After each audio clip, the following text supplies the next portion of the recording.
मकबूजा कश्मीर में मोदी सरकार ने इस साल भी मुसलमानों को नमाज ईद पढ़ने की इजाज़त न दी। हिंदुत्व राज में मुसलमान नमाज ईद पढ़ने से भी महरूम हैं।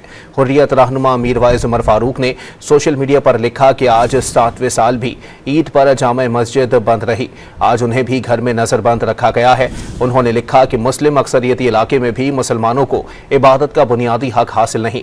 उन्होंने कहा कि बार बार हमारे हुकूक गस्ब किए जाने पर भी मुंतखब नुमाइंदों को खामोश रहने पर शर्म आनी चाहिए। मकबूजा कश्मीर में मोदी सरकार ने इस साल भी मुसलमानों को नमाज ईद पढ़ने की इजाज़त न दी। हिंदुत्व राज में मुसलमान नमाज ईद पढ़ने से भी महरूम हैं।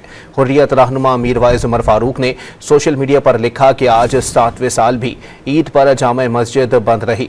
आज उन्हें भी घर में नज़रबंद रखा गया है। उन्होंने लिखा कि मुस्लिम अक्सरियती इलाके में भी मुसलमानों को इबादत का बुनियादी हक हासिल नहीं। उन्होंने कहा कि बार बार हमारे हुकूक गस्ब किए जाने पर भी मुंतखब नुमाइंदों को खामोश रहने पर शर्म आनी चाहिए।